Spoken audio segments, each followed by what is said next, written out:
Hi, Sean Kidney back again for our wrap-up of the day. It's been a full day. Well, at least for me anyway.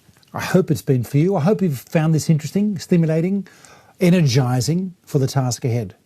At the end of each day, we have a session called a Roundup day. It's a Markets Day Roundup, looking at the highlights and discussing implications for the future, where the market's direction is. We have a few seasoned professionals to join us. But first, I've got to say some thank yous, because we are only able to bring all of this content so beautifully produced to you with all the networking opportunities thanks to our sponsors. We're lucky enough to have a bunch of very substantial sponsors. JP Morgan, our number one global sponsor this year, who has been active in developing climate bond indices with us and our data to try and support the investment community around the world. We're allocating funds in the right kind of way. But of course, all the other activities they're doing from the banking sector to the asset management side. You'll hear about that if you go back and listen to my interview of Tukiainen that was played earlier today. Credit Suisse, our partner for so long through transitions and through all sorts of activities, and you'll hear again from Marissa Drew. Citi, have a look at Val Smith's interview on Monday. Really good interview, Global Head of Sustainability. Luxembourg Green Exchange, Julie Becker is a wonder, has become a good friend over the years. We have Moody's ESG Solutions. It is so exciting to see rating agencies beginning to address these issues in their credit ratings. Ping An Asset Management, or China Asset Management. I have to say, it is an unbelievable privilege to have Ping An, the world's largest insurer and a vast asset manager, now joining us in this endeavour of trying to grow green bond markets. But so many others, BNP Paribas Asset Management, Allianz Bernstein, our friends for so many years, Mizuho, ICMA, and so on. There's a whole list of logos in front of you. Remember, we can't do this without them. They can't do this without you. They need the movement to grow demand, to grow issuance, to grow delivery of green solutions. But now I want to go to a couple of just bits of information. There's a Q&A box. If you ask questions, if you ask a really good one, I might ask it. Otherwise, there's a team of people trying to answer them. If you've got factual questions, information questions in text, I'll scan, keep looking. If you have any other questions, put them in the chat. Live interpretation is available. Always remember, Portuguese, Spanish, Mandarin and French. That's not a bad palette. On Thursday and Friday, we'll have Japanese as well, courtesy of Mizuho, for the big global sessions. The headphone icon will give you the options. All sessions are being recorded and it'll be available on this app until November. And actually, some things, well, the odd thing is also going up on YouTube. If you want to have a replay of the keynote speech I gave this morning, it's now available on our YouTube channel, Climate Bonds Initiative. They make use of the swap card tools, the networking stuff is fantastic. I'm really enjoying it. And there are virtual booths where you can read more information. And then, of course, if you remember the media, hey, let us know. There's the Climate Bonds virtual booth, or else just contact us. We'll arrange interviews wherever we can, and so on. But most importantly, now's our panel. We are lucky to have, well, some good friends as part of this. We've got Stephanie Maier, Global Head of Sustainable Impact Investments at GAM Investments, which grew out of HSBC Global Asset Management. Giuseppe Cosulich from the ESG bond financing at Credit Suisse, who we've worked with so much over the past couple of years on transitions discussions. Nick Pfaff, Managing Director at ICMA, well, really is the Managing Director in charge of green bonds. He's going to be coming on the screen in a minute. He's running late from another thing. As far as, oh, look, he's arrived. We're excited. I'm so excited to see you, Nick. Krista Tukiainen, who's our Head of Research at Climate Bonds Initiative, who does all the reports. She's going to tell us what her latest report, just out for the market. I hope she's going to throw it in anyway. And then, of course, we've got Sebastian. Sebastian Maier, Fixed Income Indices Director at IHS Markit, the vast monolith of data. And we're proud to have IHS Markit as a new partner. So that's our party. Folks, I've got to go to you. What's your reactions? What's your thoughts? What's your sense of where this market is going based on what you've heard so far, and frankly, based on your deep enmeshment in this market I'm going to start with Stephanie, if I can. Tell us what you think. Great, thanks. Thanks, Sean, and great to be here sharing reflections on what's been I think certainly a jam-packed day or couple of days, really. So I think I'd just like to reflect on two key themes that came across in the agenda today from an investor perspective. So again, we're active investors, and the two elements I wanted to pick up on was one, this piece around the scale of the green bond market. I think that's incredibly important, and what that means going forward. And also the piece around the transparency and impact reporting piece, where there was a really good session that I managed to dial into as well. So I think firstly, just on the scale and sort of shape of the green bond market, because I think it's important we look at both those things. Obviously, it's amazing, and every year we have the climate bond conference. We have new impressive large numbers in terms of the amount of new issuance, but I think we do need to recognise, and I know we've talked about this before, actually what the scale of the challenge is. What we recently launched a strategy focused on European financial sector, and I think that's actually a really going forward, a really important piece. If we look at sort of the green bond issuance in the European banks, I think reached about a billion, a third of which was first half of this year. But then you look at something like the Net Zero Banking Alliance, those banks that signed up, in advance of Glasgow, COP26 in Glasgow later this year, they have assets of 28.5 trillion. So I think just recognizing the scale of the challenge, but also scale of the opportunity, is a really important piece, and kind of where sectors like the finance sector can play an important part, also in terms of lending to small and medium-sized privately held firms as well as the listed firms, but also how we see the market expanding into beyond the sort of energy, buildings, transport, where we see a lot of the issuance. What are the other sort of real economy issuance that we're going to see? The second bit on transparency, I think, is really important. So we heard about the sort of the new guidance on the post issuance reporting, but what was flagged there was still a sort of one of the challenges being the lack of adoption, and also there's lack of reporting on some of the ancillary impacts as well. And I think this is where we as investors really can take a huge step forward in helping to promote that adoption. Really, we have a sort of a role and a very keen interest in seeing improving standards in this area of sort of green bond framework that we use to assess the bonds that are going into our funds. Look at the issuer, sort of the strategic rationale for how for the bond issuance as well as the bond itself, and then the green assets, those projects that are being invested in. Now, without good quality impact and sort of post issuance reporting, we can't do that analysis. We can't communicate to our investors where that money's going, what is the impact that's being generated. So that's certainly something that we engage with the issuers on. And I think going ahead, those themes of that sort of impact and integrity of the market is going to be incredibly important. And I think it's it'll be interesting to see how things like the green bond standard kind of play out within that, and the improved data that will hopefully support this increased drive on transparency and really ensuring the integrity of what is such a critical, I'm going to hesitate to use the term new asset class because it's been around for a while now, but really critical part of the market. Well, it's new at this scale, isn't it? I mean, we now talk trillions this year. At the beginning of last year, we were not talking trillions anywhere in this market. So it's into a new territory. On trillions, I'm just going to ask Krista to jump in.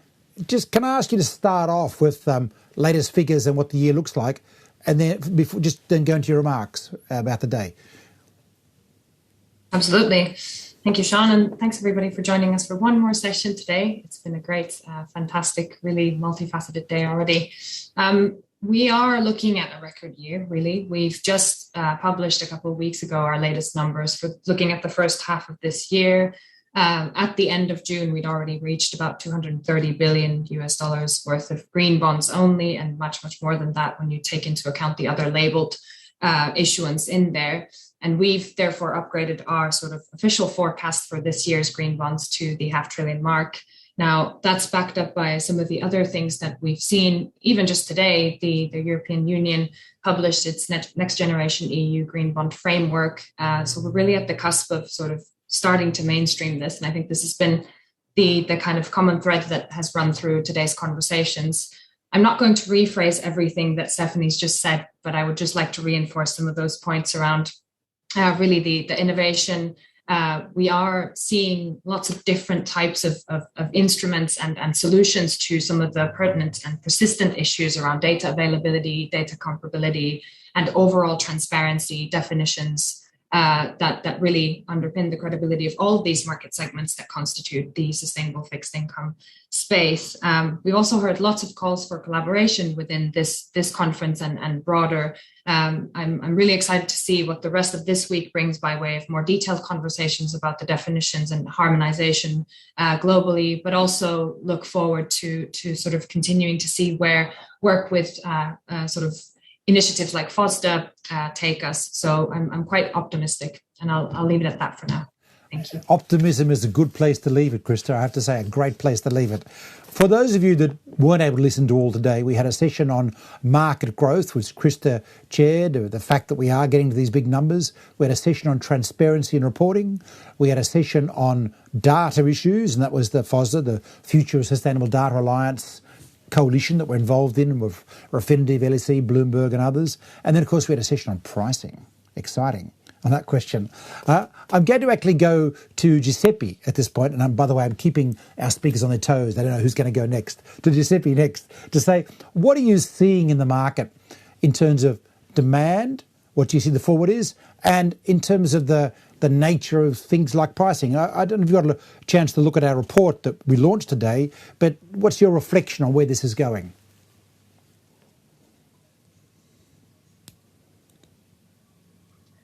Yeah, no, thank you very much, Sean, and again, congrats. Impressive. I think this being discussed, extremely relevant. Very much in line with the themes and the discussion that we have with issuers and investors. Pretty much every day at Credit Suisse. Maybe starting on sort of the question on sort of the pricing and what's it's been defined as the greenium. I think the message that is coming out today, and congrats on the report that you've put out, is it's very consistent in that the pricing differential that we are seeing for particularly in bond, but other forms and other labels of sustainable financing is now fairly solid in terms of being evident both in the secondary as well as in the primary market with sort of different quantums depending on which label you're looking at and which sector we are. I think the one of the important takeaways that I think a lot of the market participants and news have pointed out that is that there is kind of the supply demand dynamic is evident. Investors are seeing a lot of inflows in geo sustainable funds, and this is sort of helping into kind of. But I think importantly, the discussion is focused more on the importance of these instruments for issuers. The focus, issuing whether it's a green or sustainability linked bond, that it's from the C-suite all the way sort of in different functions of corporate is it's very important, and I think the signaling that in terms of ability or transition strategy that these are portraying is it goes hand in hand with the discussion around greenium, but is obviously extremely important. Where we're going from here, I think as again is a function of supply and demand. I think the investors' inflows probably outpace the amount of volumes that we've seen so far. And so the expectation is for that greenium to probably remain a little bit, in that range that we that you have also identified in your report. Again, the importance on sort of the sort of strategic nature of the instrument signals is something which issuers are continuously focusing on. In fact, Giuseppe, a few hours ago, the European Commission announced its green bond framework for 225 billion euros of green bonds they're going to start issuing. Sebastian, what's this going to do to your indices? Is this going to throw out all the figures, suddenly having a huge lump of AAA issuance flowing into the market? But tell us your thoughts.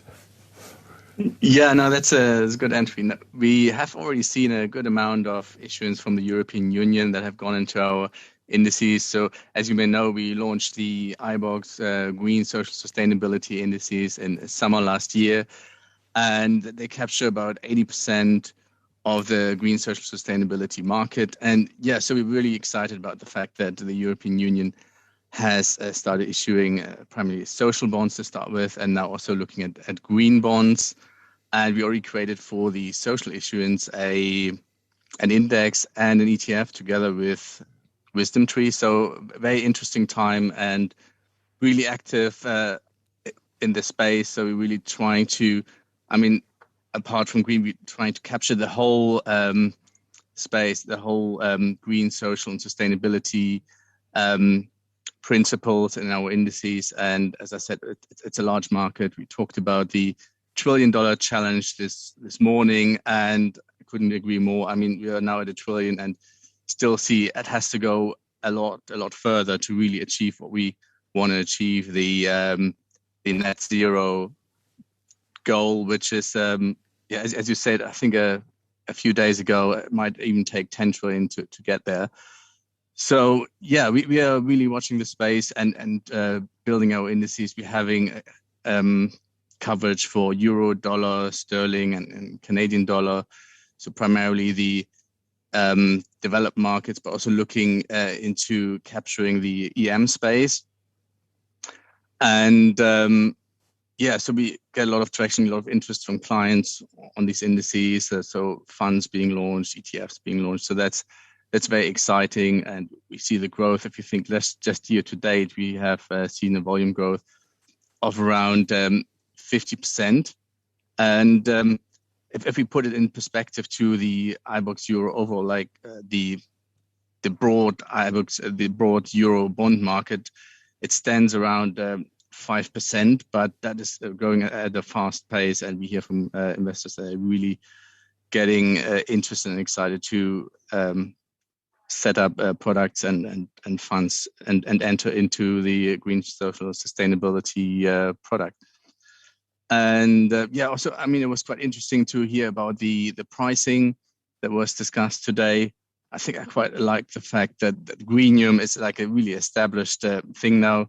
We also published a paper on the Greenium and could see that it is very much established in the market now. It's kind of, it used to oscillate, especially during the early pandemic times, but now we see like stabilization around 5 to 10 basis points. And we could see that especially issuers in carbon intensive sectors command a higher premium than sectors than other sectors really.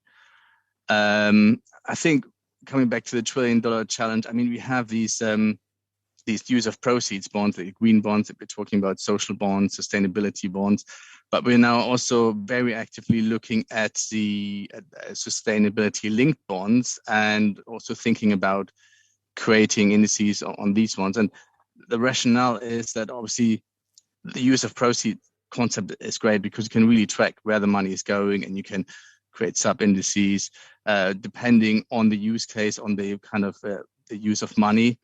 But at the same time, if we really want to finance this transition, I think there's also a need to give companies more leeway to kind of access money where projects are not yet defined and not yet kind of in a framework that are ready to go. And in that space, I think sustainability linked bonds are a very good instrument.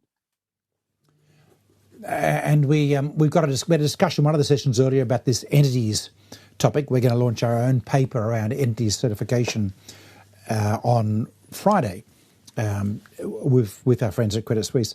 But Nicholas, Philip Brown had a great line this morning, Krista will recollect, when he mentioned that the percentage of investment-grade corporate bonds in Europe that have an ESG label has gone in the last few years from 6.7% to 27%. Right? This is extraordinary, right? I'm going to say, Nicholas, full credit, you must feel proud of the work you've done the last few years in helping to grow the green bonds market. Of course, with the green bond principles as who you're serving. But it's pretty damn exciting.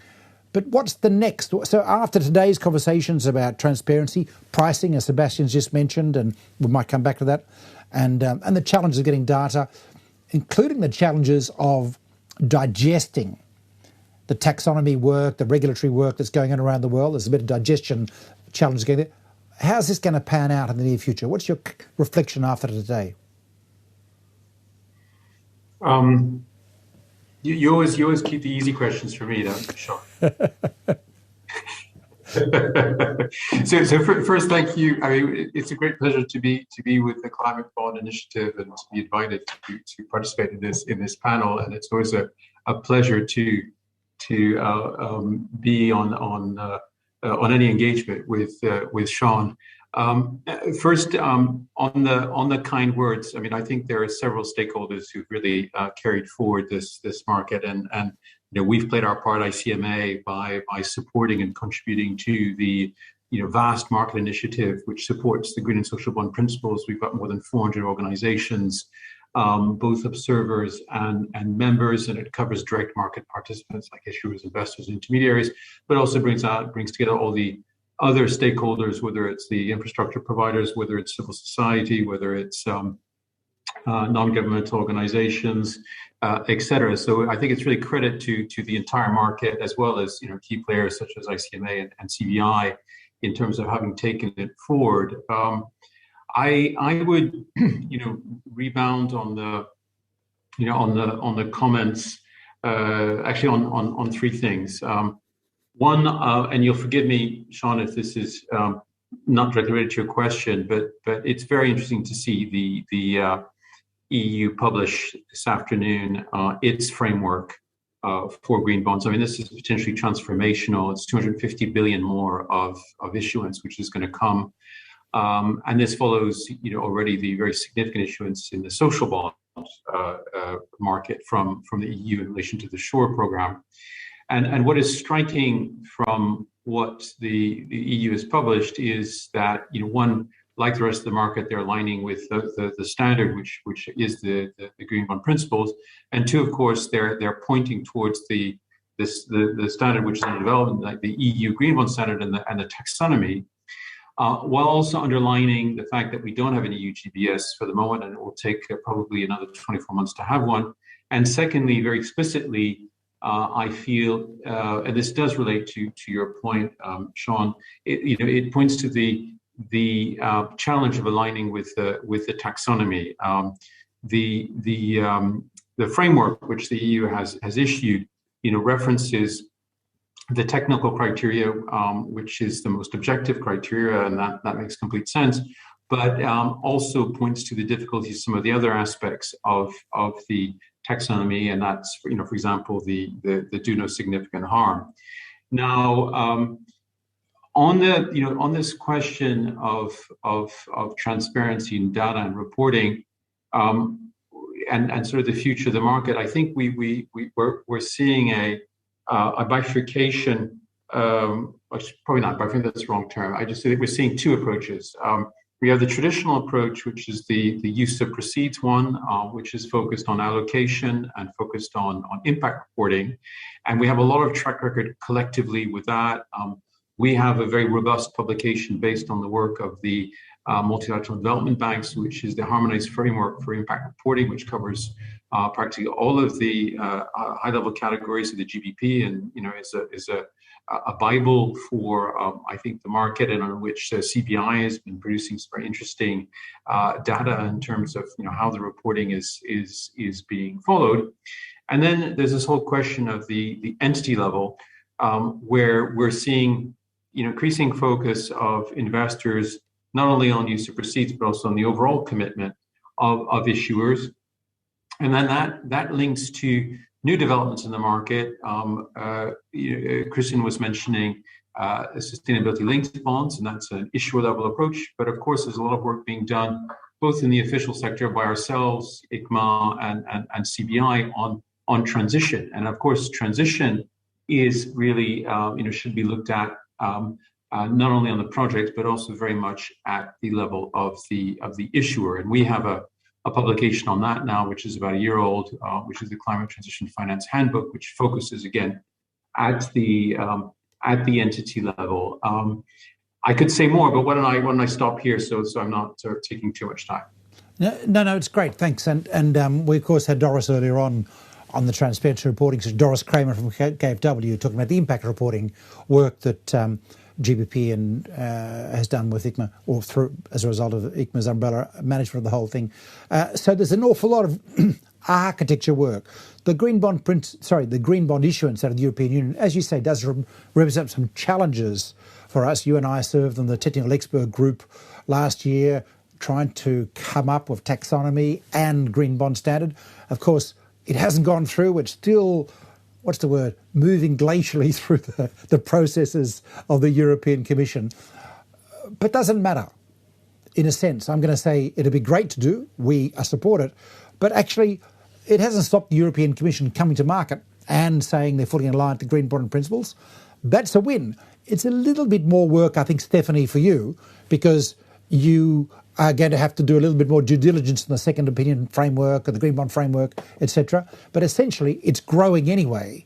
The regulatory aspects will I think, in my view, help further grow it if we can make it simple and clear enough going forward. What do you think, Stephanie? Am I right? Am I wrong? What's your reading of the situation, given this is one of your focus areas? Yes, I think certainly. I mean, from a signalling and sort of role in the market perspective, I think it's a really important milestone. I think that's certainly to be welcomed. I think in terms of your point around looking into more detail and into that framework, I mean, absolutely, that's something we do in any case as part of our sort of bottom-up research approach. And I think what we would hope to see is that sort of exemplar of transparency and granularity, because I think that's absolutely the way the market needs to go. Recognizing that's always challenging because you have the framework up front in terms of where you're intending that to go, and this is why the post-issuance reporting is so critical, that we also see that and are able to track that in a important way, and why actually for us the governance of that sort of green bond framework is really important, because to ensure that essentially those use of proceeds are going where we thought they were going is really important to the integrity of the market, and obviously ensuring that impact is being delivered. Now, we could probably have a whole separate session on how you measure the actual impact rather than just the allocation of the use of proceeds. And I think, that's again a really interesting piece, and I think a really key kind of future area that I think very quickly we're gonna grapple with. Now, obviously, the sort of taxonomy plays into that in part, but only really in part. And we've been working with sort of an external party to help us understand that impact that goes beyond just the use of allocation of that use of proceeds. But yes, I think it will be no doubt a sort of catalyst. Further catalyst within the market, and a lot to sort of look through, and as I said, hopefully it will be that sort of exemplar that can continue to build the market. Giuseppe, can I ask you a question on this transitions thing? I've had a couple of discussions of investors recently who've had carbon metrics going forward, that is a decarbonisation trajectory. And they're saying they're having a challenge wrestling with companies that are high carbon, that look like they've got an aggressive transition plan. And of course, as you know, we're trying to develop some benchmarks to support that kind of assessment. But that throws out their decarbonisation line if they invest in them now, even though they'll become decarbonised over time, like a steel company that's got a strategy plan. that's what I'm hearing from investors. You've been looking at this transitions area for quite some time.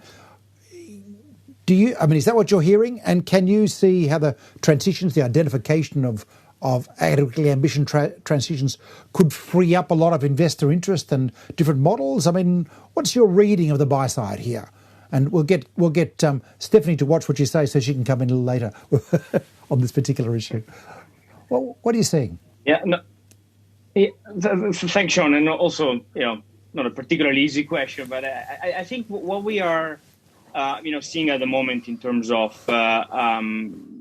issuers wanting to outline a sort of credible transition strategy, and sort of then choosing the right sort of instrument to explain that transition strategy. I think, and maybe also connecting with some of the comments that Nick made, I think the sustainability linked bond instrument is at the moment in sort of issuers in the issuer mindset is becoming probably the preferred host, if you want, of host instrument to explain that transition strategy. And I think in sort of we have seen a lot of inaugural issuances from sectors that had not participated into this market, choosing the SLB instrument as sort of again the host to engage investors on their own transition strategy. And I think a lot of the conversation and sort of particularly in sort of recent months from investors has really been around trying to understand the details on first of all, are these targets which are being set going above and beyond sort of business as usual business strategy, and then in particular investors want to also understand what are the capex allocation plans that companies are sort of are putting together in order to achieve those specific targets. And I think the level of granularity around how issuers are able to explain again, first of all, why are these targets above kind of business as usual, and how capital allocation is sort of shifting in terms of in order to achieve those targets. That is kind of helping, I guess, the investor community in sort of getting comfortable with the fact that a lot of the high emitting sectors are still at kind of an early stage of that transition journey, but still effectively are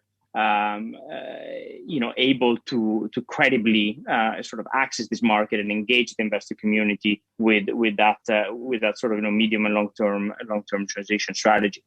But again, I think what we're hearing a lot from the buy side is sort of a need for for diversification of kind of their portfolios in terms of sector in particular. And I think this kind of market developments and innovations are important in order to help that diversification from a sectoral standpoint and get those those higher emitting sectors part of this market trend and market growth. But I'll take a pause and pass it back to you, Sean. Well, I'm going to go to Krista. Your thoughts on this question? I just wanted to remark on something interesting that Giuseppe said, because I think the strategy point there in terms of transitioning entire entities is really key. We've seen that be featured in green bond frameworks for a long time already. They're becoming increasingly complex as we go, but I think the kind of final frontier of mainstreaming this space and actually getting the ever elusive sovereign debt on board, not just in the context of a single green bond, is to understand what a credible transition strategy looks like. And I wish I had the answers for that, what that looks like for a sovereign state at the moment. And I think, Sean, you yourself made a comment earlier today that you don't think there are any sort of credibly climate aligned sovereign states out there just yet. I think maybe a few exceptions, but very few. So I think those things around what Nicholas said in terms of looking at either the sort of entity level or the instrument itself really have to be brought together quite quickly. So what we would like to see is, that kind of strategy level assessment applied as an overlay to any kind of labeled instrument, whether it be tied to a pool of use of proceeds, and especially if it's tied to entity level performance indicators, like in the case of sustainability linked bonds. The SLB part's very interesting, isn't it? I mean, as Giuseppe started to talk about as well, which is the whole development of the market. Sebastian, IHS Markit, how is this going to play out? What we've got is different kind of instruments coming through, not in the core market. As you know, we're not including those in our green bond, but we're going to start providing data about those to track them as we start getting covered about the qualifications. Can you see fragmentation, diversification of indices and other ways of doing it, or will we see a conflation, a combination? What are your thoughts about these market developments? Yeah, very good question. So what we see at the moment, we have well-established bond markets and pricing for these use of proceeds bonds like green, social, and sustainability. So that's a very strong market segment because investors have the look through and can understand, okay, where's my money going? Then with the sustainability linked bonds, it's obviously, as mentioned, a bit more vague. So it's really about the company, how they define their goal and how high they set the bar, or whether they set it low, as earlier said, whether it's just what they are saying would be business as usual anyway.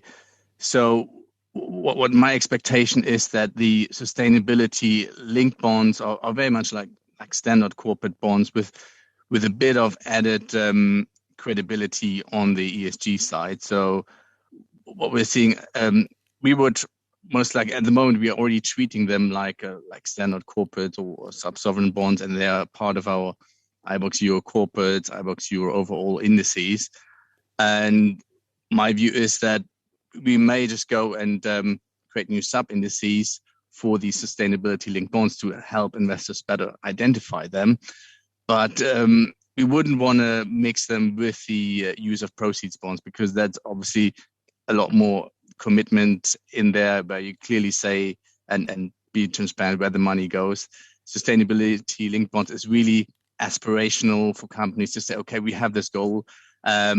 We want to get or raise money in the market, but haven't got a defined project. So it's like a standard corporate bond. That's how we see it. And I guess that applies to COCOs as well. I'm getting all these emails at the moment about how do we respond to COCOs, contingent convertible bonds, for our listeners out there. This is where you have a fixed income instrument, but under certain circumstances it gets converted to shares. And there's a bunch of reasons why some theorists have been saying these are quite useful as a shock absorber in the economy. I have a hunch we're going to see more of these, especially from East Asia. How do we deal with them?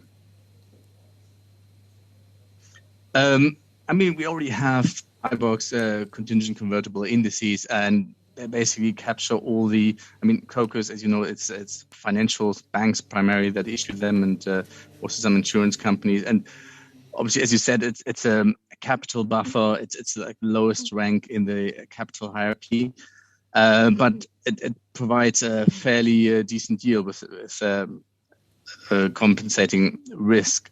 So there's definitely interest and need in that one, and we have very good uptake and take up in there. We have ETFs already on these iBoxx COCO indices, and depending, the drivers really bank lending.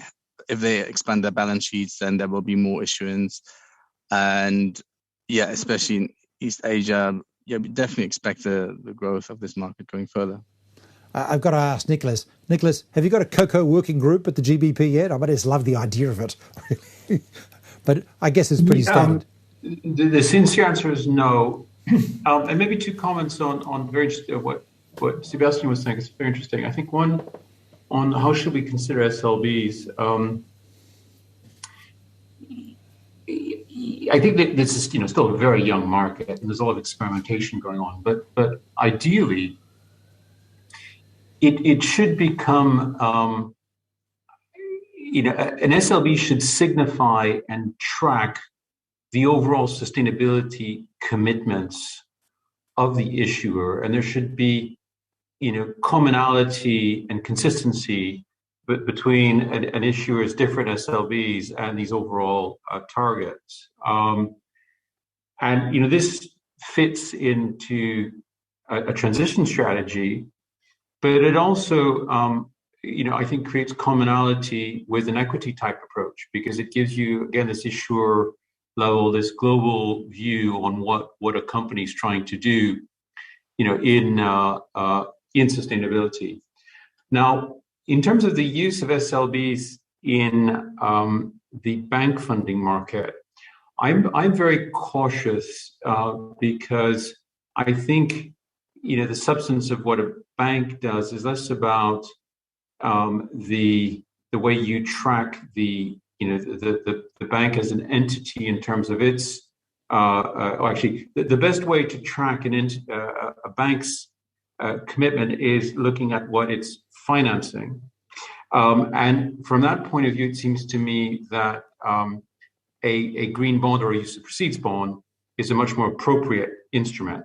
While when you're trying to do an SLB at the bank level, I'm not saying it's impossible, but you get into a number of difficulties of how you also fit the SLB in what is a complex capital structure, and also, as we were saying, one where loss absorption is very important.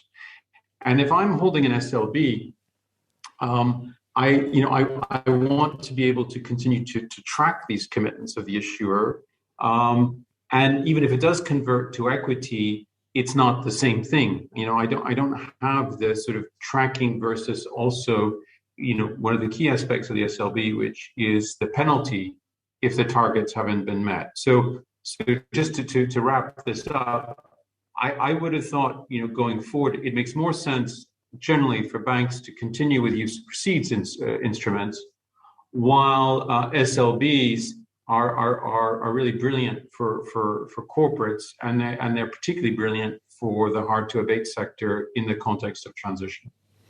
Interesting point. Stephanie, I need to ask your view about all these different discussions of instruments. And then I want to get to also talk about this, I'm going to call it leaching into equity. So we've got the green bonds, and we've got some green equity being to have. Goldman Sachs has announced it's going to issue green equity. We don't know what that looks like yet, but intriguing idea. But also something else. On the equity side, we've seen a lot of engagement, as in the Climate Action 100, the Net Zero Asset Owners Alliance. But on a session we had earlier today, we had investors talking about engagement as fixed income investors, which is, to a large degree, a passive investment following Sebastian's indices. And yet they're saying we want to go and talk to them to push governments and sovereigns in particular, but also corporates, to do more. Is this a conversation at GAM? I mean, do you see this happening more? Yeah, so definitely. I mean, I think, and I'm on the steering committee of the Climate Action 100 Plus initiative, and as I said, we're very much looking at this from engaging as equity investors and as shareholders, and clearly there's, a lot of tools there, in terms of shareholder resolutions, etc.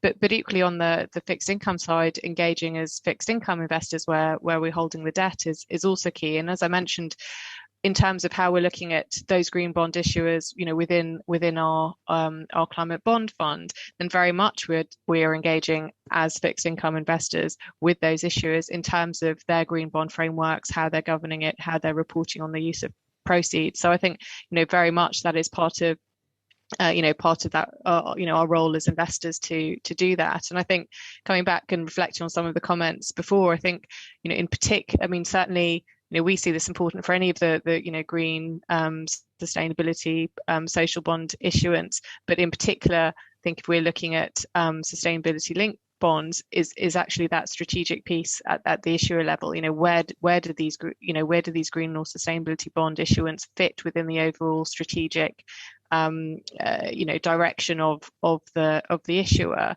And, in particular for those, mentioned the sort of hard to abate sectors, this point of, what is a credible transition? What is a credible decarbonisation plan? And do these bond issuance play a credible role in delivering on that is really key. And I think one of the key issues for that part of the market. So I think it's really good to see through innovation in terms of how we're going to finance the transition, because absolutely we need to do that, and we need to think through ways of doing that.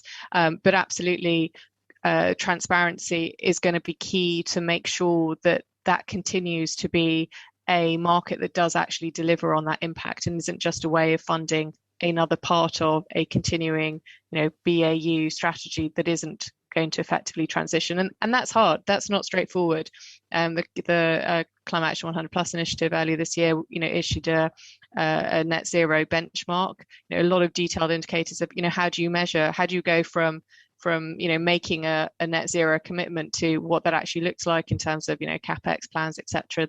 that were mentioned earlier, interim targets, all that sort of how you're going to transition. And I think there is absolutely going to be more scrutiny on issuers in particular around sustainability linked bonds because of that, because we need to maintain that integrity alongside ensuring that capital is actually delivering on the impact as well as the investment side as well. It's interesting, this question of impact and how to make it work well. But by the way, we've got Andrew Matthews from Transition Pathways Initiative and of course Church of England Pension Fund, and working with you in the Climate Action 100, talking on Friday morning about the Transition Pathways Initiatives process and how we're going to work with them on our transitions project that Giuseppe's been involved in. So Giuseppe, I'm going to go to you.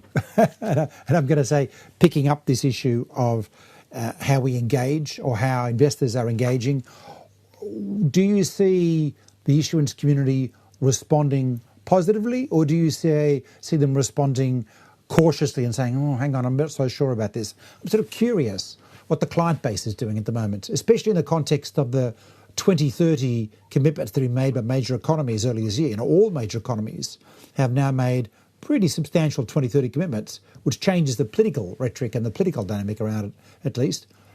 Are the clients, especially in the high carbon areas, coming to the party, or are you have to do a lot of explaining to get them to take notice? What's your reading? Yeah, maybe just also one comment linking to what Stephanie was saying. I think our issuer clients are extremely sensitive to the engagement with with investors on the topic of ESG and sustainability. Whether it's through the equity instruments or the fixed income instruments. But we've seen a number of examples of extremely positive engagement, from the investor community to the issuer community, which has resulted in improved impact reporting, improved overall disclosure from the issuer standpoint. As I mentioned before, I think the discussion around greenium is extremely important. To have to make sense, I think, of from a corporate finance standpoint of issuing the product, but the signaling from a strategic standpoint that these instruments give to the market is absolutely focused. And so I think the issuers are extremely sensitive to making sure that what they are portraying to the market and the disclosure that they have is up to scratch. I think the on your question around sort of hard to abate sectors, and I'll link again to what I said before. I think we spent a lot of time, Sean, as you know, and also with Nicholas on sort of the ICMA transition work on how we define sort of credible transition strategies. What are the frameworks and benchmarks to actually help issuer understand whether the strategy that they're putting out, how that compares with their peers and with the market more broadly, and with the benchmarks which are out there. And and I think from an issuer standpoint, there is no question around how important from their perspective is to engage with capital providers on this topic. But at the same time, there's also a little bit of fear to sort of have a misstep, if you want, in starting that engagement.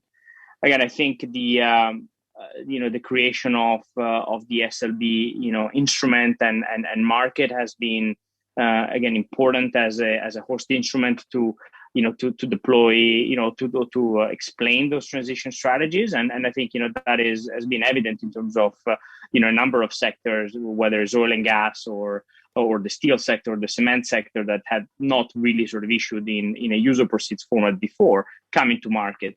And again, the last comment that I would make here is what we are really sort of seeing from both what investors want to see as well as what issuers want to communicate is really a convergence between the green user proceeds, or the social sustainability user proceeds product and the SLB product in terms of what do you want to communicate to the market. So a green bond issuers an inaugural green bond issuer will not come to the market at the moment without a clearly explained strategy which involves targets and sort of alignment with Paris. At the same time, an SLB issuers cannot afford not having a sort of level of granularity in terms of how they're achieving those targets. And so I think these two elements that both the user proceeds as well as the SLB instrument are really capturing at the moment is what's giving also confidence to those high emitting sector to actually having a platform, a framework to explain the strategy. But yeah, I think we need more examples, we need more issuers for all of these sectors, and I think we are this year and from half 2020 it's been extremely exciting to see the innovation in terms of sector diversification, and the expectation is for that to continue. So we're making progress. By the way, I need to tell our listeners that we're very privileged to have IHS Markit as a sponsor, International Capital Market Association as a sponsor, and Credit Suisse as a sponsor here, supporting the provision of this whole event. So thanks, guys, or at least thanks to the guys in your organisation who've made the decision on sponsorship. I know it wasn't necessarily you. Pleasure. In Sebastian, from your perspective, there's a lot going on here. How do you keep up with that in the indices business? I mean, especially when so much of global fixed income investment, not that Stephanie's doing this sincerely, of course, but is in passive and dependent entirely, essentially, on indices, like your indices and so on. I mean, do you see first question, do you see the flow of capital into specialised indices increasing a lot in the next couple of years? I'm after a bit of forecast here. Hopefully, some optimism, but we'll see what you say.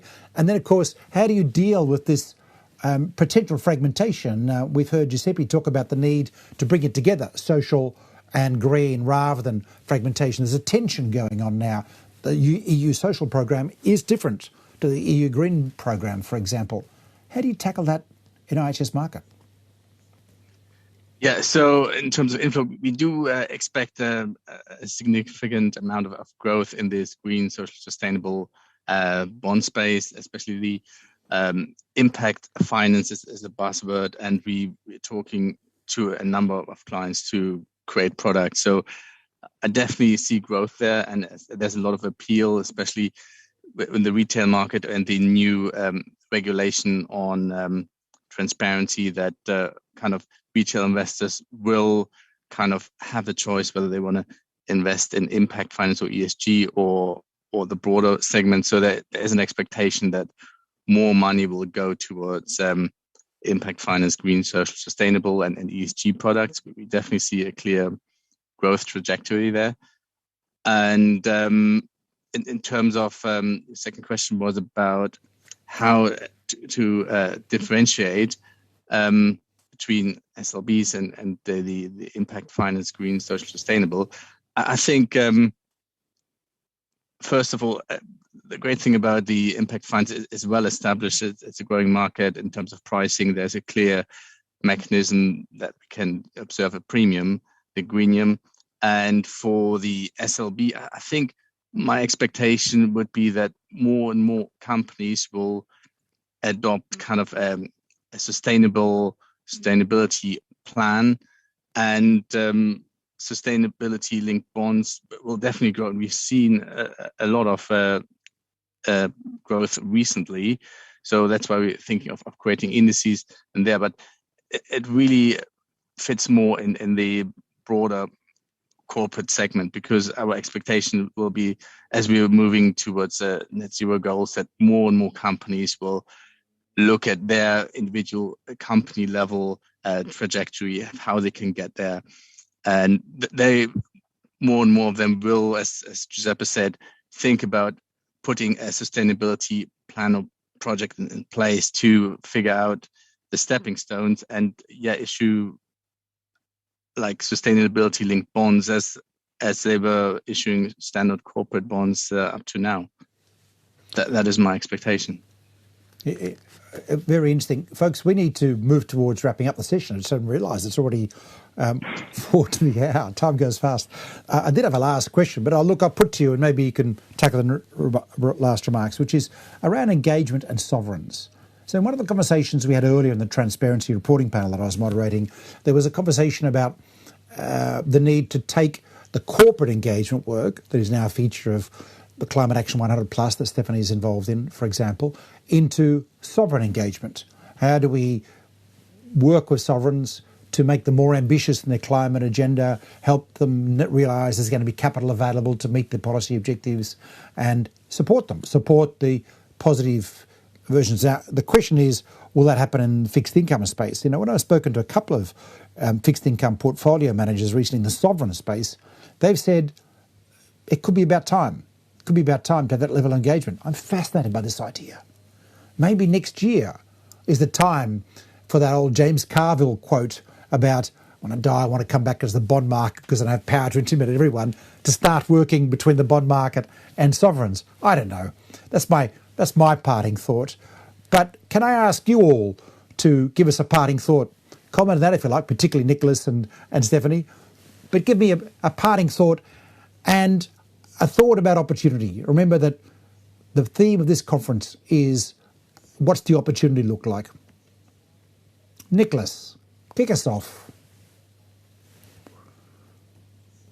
I was trying to think what I was going to say, Sean. I think we spent a lot of time talking about innovation in the market, but I think it's important that we do not underestimate the incredible work we've done in the use of proceeds market and how important it remains as a foundation for the overall sustainable bond market. And I think, as has been mentioned in the comments in our conversation, that there is convergence in the approach towards looking at not just the project level, but also looking at the overall commitments of the issuer, so that the distinction between a use of proceeds instrument versus sustainability linked are not fundamental in terms of actual market practice.